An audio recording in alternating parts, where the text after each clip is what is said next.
आज की कहानी जादुई कछुआ। सर्दियों के एक दोपहर में एक छोटा लड़का नदी के पास एक नीम के पेड़ के नीचे बैठा था। वह स्कूल से वापस आ रहा था और उसके कमर में एक बड़ा बैग था। वह लड़का बहुत ज़्यादा उदास था। वह लड़का पानी को देखता रहता और पानी को देखते देखते उसकी आंखों में से मोटे मोटे आंसू आने लगे।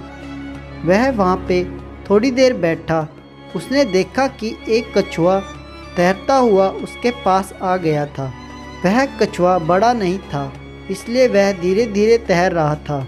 जब वह कछुआ तालाब के किनारे पहुंचा, तब वह छोटे लड़के ने रोना बंद कर दिया था, लेकिन वह अभी भी उदास था।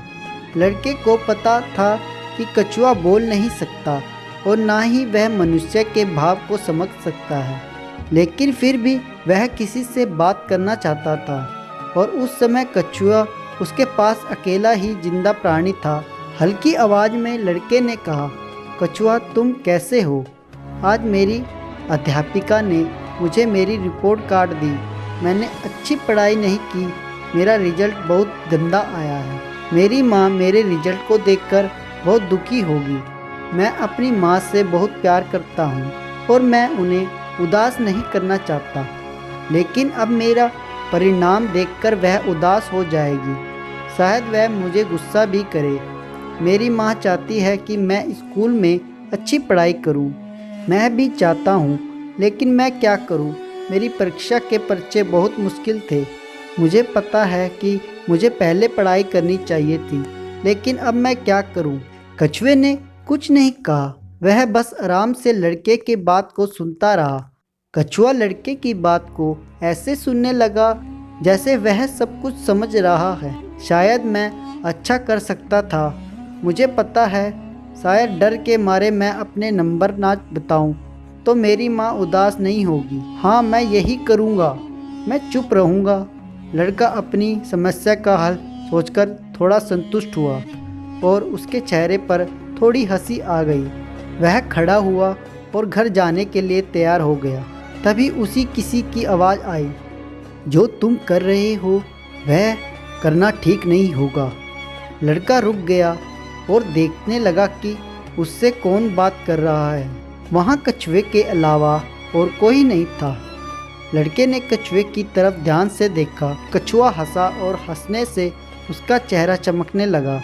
फिर कछुए ने कहा, मुझे लगता है कि तुम्हें अपनी माँ को सब कुछ सच बता देना चाहिए और उनसे कहना चाहिए कि अगली बार तुम मेहनत करके अच्छे नंबर लाओगे।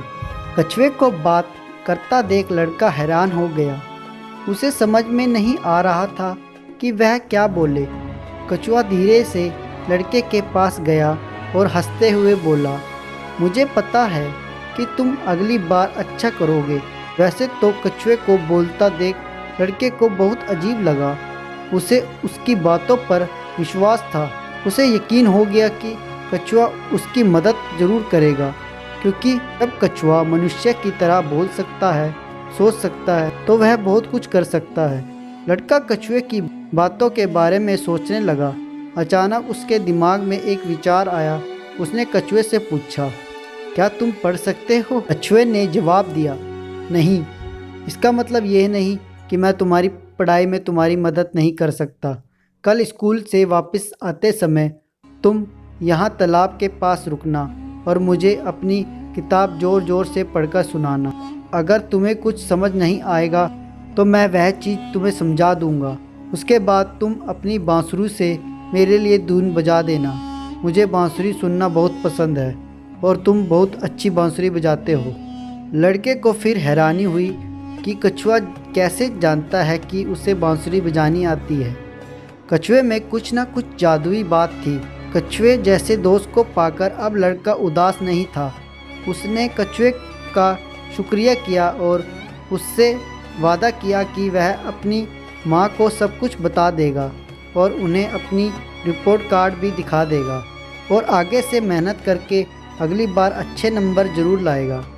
इस तरह कछुए ने लड़के को सही रास्ता दिखाया। जैसे ही लड़का अपने घर जाने लगा, कछुए ने पीछे से कहा, वैसे मेरा नाम कदम है। लड़का हंसा और उसने कहा, मेरा नाम गणेश है। कछुए ने फिर हंसते हुए कहा, मुझे मालूम है। तो धन्यवाद दोस्तों।